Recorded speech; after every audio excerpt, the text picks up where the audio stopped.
Shalom, selamat pagi Bapak Ibu Saudara yang dikasihi oleh Tuhan Yesus Kristus.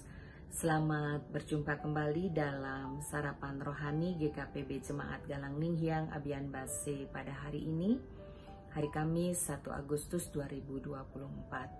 Saya yakin bahwa Bapak Ibu semua ada di dalam keadaan yang baik, di dalam penyertaan dan pemeliharaan Tuhan.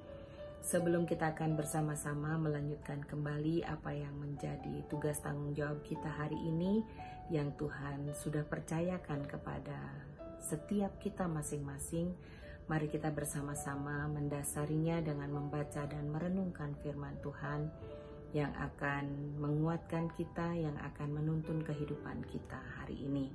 Sebelumnya mari kita datang kepada Tuhan, mohon pertolongan Tuhan, mari kita berdoa. Terpujilah Engkau ya Allah Bapa di surga, Bapa di dalam Tuhan kami Yesus Kristus, Bapa yang baik, Bapa yang setia mengasihi kehidupan kami. Sungguh kami menyadari Bapa bahwa kami ada sebagaimana kami ada saat ini, semua karena kasih anugerah dan kemurahan Tuhan yang Engkau nyatakan bagi kami semua. Terima kasih Bapa untuk istirahat yang baik yang Tuhan anugerahkan bagi kami di malam yang lalu. Dan kami boleh bangun kembali dengan kekuatan, kesehatan dan kesegaran yang baru untuk kami boleh lagi menikmati hari Tuhan yang baru dengan segala keindahan ciptaan-Mu. Terima kasih Bapa di surga, kami hendak melanjutkan kembali apa yang menjadi tugas dan tanggung jawab kami hari ini. Namun sebelumnya Bapa, kami rindu mendasarinya dengan membaca dan merenungkan firman Tuhan yang akan menuntun kehidupan kami hari ini, yang akan memberikan kekuatan kepada kami hari ini. Berfirmanlah kepada kami Bapa, kuasailah setiap kami dengan kuasa Roh Kudus-Mu, sehingga benar-benar firman-Mu dapat kami mengerti, hikmat dan kebijaksanaan yang dari Tuhan menyertai kami semua. Berfirmanlah kepada kami Bapa, karena kami siap untuk mendengarkannya. Di dalam nama Tuhan kami Yesus Kristus, kami berdoa dan mengucap syukur kepada Bapa di surga. Haleluya, amin. Bapak Ibu Saudara yang dikasihi Tuhan, bacaan firman Tuhan tersedia bagi kita pada hari ini diambil dari dua bacaan Alkitab. Yang pertama yaitu Yoel 2 ayat 11 dan 12. Kemudian yang kedua dari Markus 1 ayat 14 dan 15. Saya akan membacakannya bagi kita semua. Yoel 2 ayat 11 dan 12. Betapa hebat dan sangat dahsyat hari Tuhan. Siapakah yang dapat menahannya? Tetapi sekarang juga demikianlah firman Tuhan, berbaliklah kepadaku dengan segenap hatimu. Markus 1 ayat 14 dan 15. Yesus ke Galilea memberitakan Injil Allah, katanya, waktunya telah genap, kerajaan Allah sudah dekat, bertobatlah dan percayalah kepada Injil. Judul renungan kita hari ini adalah panggilan pertobatan. Bapak Ibu Saudara yang dikasihi oleh Tuhan Yesus Kristus, dalam perjalanan kehidupan ini seringkali kita menjumpai orang-orang berubah hidupnya dari cara-cara hidup yang lama kepada sebuah kehidupan yang baru. Artinya merubah cara hidupnya sedemikian rupa. Dan hal seperti ini biasanya terjadi karena seseorang baru saja melewati sebuah keadaan hidup di mana ia melihat pertolongan Tuhan nyata dinyatakan di dalam kehidupannya. Seperti misalnya mengalami mujizat, disembuhkan dari sakit yang parah, kemudian dari usaha yang hampir bangkrut dipulihkan oleh Tuhan dan lain sebagainya. Suatu peristiwa pengalaman hidup yang membuat seseorang mengambil keputusan untuk meninggalkan cara hidupnya yang lama dan bertobat kembali kepada Tuhan dan memiliki kehidupan yang baru.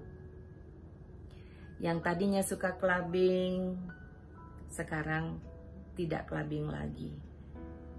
Yang suka mabuk-mabukan, sekarang tidak mabuk-mabukan lagi. Yang tadi malas persekutuan, malas ke gereja, sekarang rajin persekutuan, rajin ibadah, bahkan ambil bagian dalam pelayanan. Di sisi lain ada juga yang bertobat karena mendengar khotbah bahwa ini sudah akhir zaman dan Tuhan segera datang. Atau pada akhirnya seseorang bertobat karena takut menghadapi kematian. Dan semua bisa menjadi alasan bagi seseorang mengambil keputusan untuk berubah, untuk bertobat dari cara hidup yang lama ke sebuah hidup yang baru, sebuah perubahan. Pertanyaannya sekarang, apakah pertobatan ini adalah pertobatan yang benar? Sebab kalau seseorang bertobat hanya karena ia takut mati, atau ingin dipulihkan usahanya dari kebangkrutan, atau karena mengalami mujizat disembuhkan dari penyakit yang parah, atau alasan lainnya, ini belum menjadi sebuah bukti bahwa itu adalah pertobatan yang benar.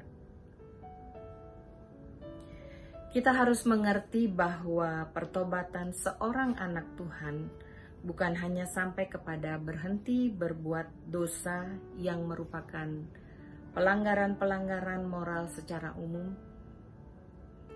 Pertobatan itu adalah pembaharuan pikiran. Firman Tuhan katakan, janganlah kamu menjadi serupa dengan dunia ini, tetapi berubahlah oleh pembaharuan budimu, sehingga kamu dapat membedakan manakah kehendak Allah, apa yang baik, yang berkenan kepada Allah, dan yang sempurna. Bapak, Ibu, Saudara yang dikasihi Tuhan, kedua bacaan firman Tuhan hari ini adalah merupakan seruan pertobatan. Pertobatan yang benar sesuai dengan kebenaran firman Tuhan. Pertobatan yang harus terjadi dan berlangsung terus-menerus dalam sepanjang langkah kehidupan setiap anak-anak Tuhan. Sehingga pada akhirnya bisa memiliki pikiran dan perasaan Kristus. Setiap anak-anak Tuhan, setiap orang percaya harus masuk dalam proses belajar akan kebenaran firman Tuhan, membangun persekutuan yang intim dengan Tuhan.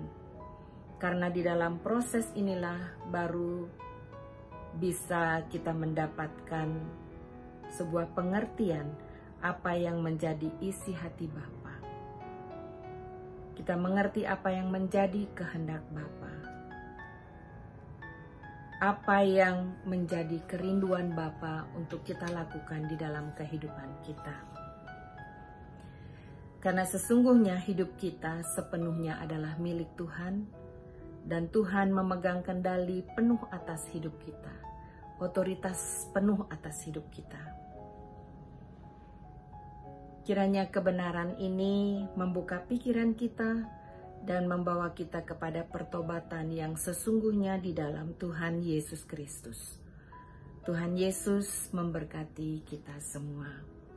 Amin. Mari kita berdoa. Bapa di surga, Bapa di dalam Putra Tunggal-Mu, Tuhan kami Yesus Kristus. Kami mengucap syukur Bapa untuk firman-Mu yang boleh melawat kami pada pagi hari ini. Kiranya firman-Mu boleh tertanam di dalam hati dan pikiran kami, dan menjadi acuan bagi kami untuk melangkah di dalam kehidupan kami, khususnya hari ini Bapa. Biarlah kami selalu berproses di dalam setiap waktu yang Tuhan anugerahkan bagi kami, untuk kami berusaha hidup benar di hadapan Tuhan. hidup di dalam pertobatan yang sesungguhnya. Kami bergaul intim dengan Tuhan sehingga kami mengerti apa yang menjadi kehendak Tuhan untuk kami lakukan di dalam kehidupan kami. Kami boleh mengerti apa yang Tuhan rindukan untuk kami lakukan. Terima kasih Bapa di surga, kami manusia yang lemah. Kami memerlukan Roh-Mu yang kudus menuntun kami, mengingatkan kami, menguatkan kami, menghiburkan kami, sehingga kami mampu berjalan di setiap waktu yang Tuhan anugerahkan bagi kami. Terima kasih Bapa di surga. Pada hari ini juga Tuhan, kami mau berdoa bagi saudara-saudara kami yang ada di dalam kelemahan tubuh, yang ada di dalam kesusahan, yang ada di dalam pergumulan, yang ada di dalam kebimbangan, yang ada di dalam keadaan yang bimbang hatinya. Mari Tuhan, kami percaya Engkau lebih mengerti, lebih mengetahui setiap keadaan mereka. Biarlah tangan pengasihan-Mu menjangkau mereka satu persatu, menaungi mereka satu persatu, memberikan penghiburan kepada mereka, memberikan kekuatan kepada mereka, dan memberi kesembuhan kepada mereka, juga kelegaan yang datangnya daripada Tuhan. Terima kasih Bapa di surga, kami mau menyerahkan hari ini, kehidupan kami di dalam setiap pekerjaan kami, di dalam setiap usaha yang kami kerjakan, juga di dalam pelayanan kami. Biarlah Tuhan, Engkau selalu menuntun setiap langkah kami, dan kami boleh hanya berharap kepada Engkau saja. Terima kasih Bapa di surga, inilah doa kami yang kami naikkan di dalam nama Tuhan kami Yesus Kristus. Haleluya, amin. Bapak Ibu Saudara yang dikasihi Tuhan, selamat beraktivitas di dalam setiap tugas tanggung jawab kita hari ini, di dalam pekerjaan kita, di dalam usaha kita, juga di dalam pelayanan kita hari ini. Tuhan Yesus memberkati kita. Shalom.